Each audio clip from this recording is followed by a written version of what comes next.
Thứ tao ấy, hồi đi trâu mi mà cari dress nó chia lại nè, nè cái nòng tụi ta thùng xe đấy, số rốc chứ,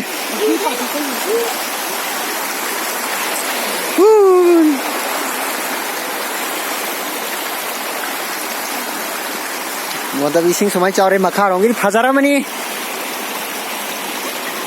mà khao rong cái bắt thùng mà nè, thùng nào đấy cái này. Itu video lagi teram ni aku. Nangta gi kaluba.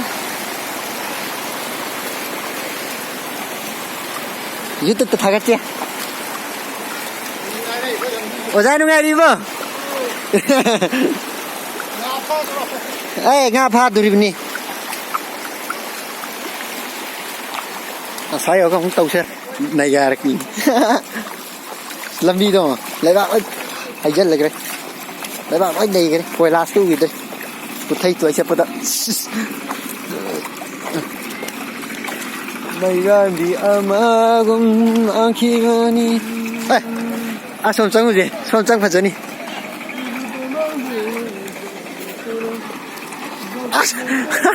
bắt tay tàu ra đi vào gì đấy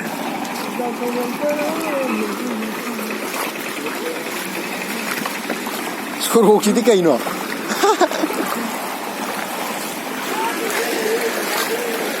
Nga đi lạc rồi bo.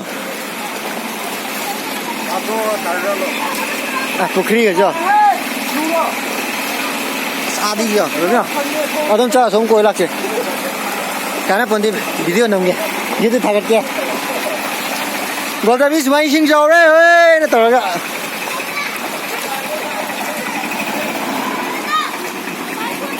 Nang ta gi kaluba.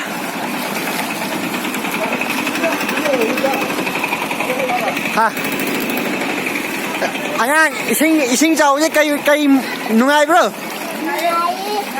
Nungai à? Không bạc sao? Không bạc sao? Lá xuống cối rồi. Được ăn cái chưa? Nhất tự video này.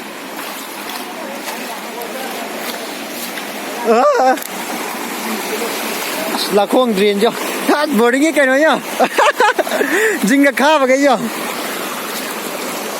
ô ngã đi thì tàu ra mới à số lạc chứ ơi nó mới số lạc chứ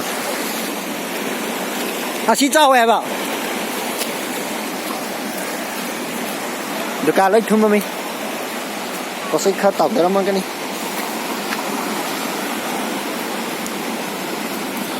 có khi ở dưới thun mà mình hết là sai đi sinh nhà mẫu tâm nè दुकान में ये बाजार है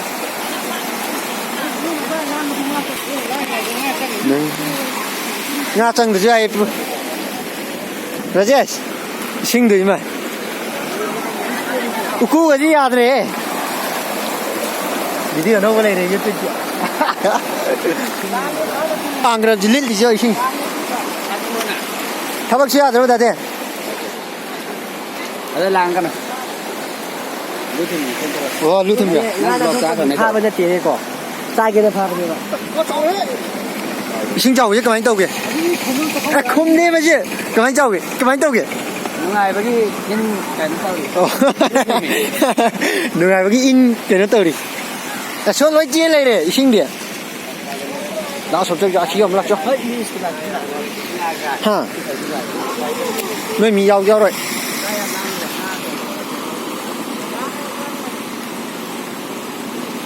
Chẳng ra ngay Nga nó xì ra mấy nị xin chào chứ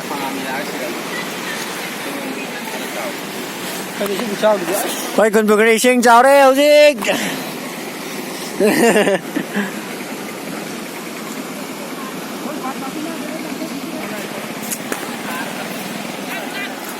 Nga gia đình mà lấy ra cái đi một khi đi phá bi ô hầu gì trồng khá la mà nè Nga mà sao chịu rất đấy cắt lẹ mà mình xin chào Nông tao với cây hoặc khá lấy kìa Nhưng mà chứ đi Mà làm đi Ồ, xin chào yên bà Phải chôm chân lagi một chứ Ê Mì chú mạng nè Chào Chào được không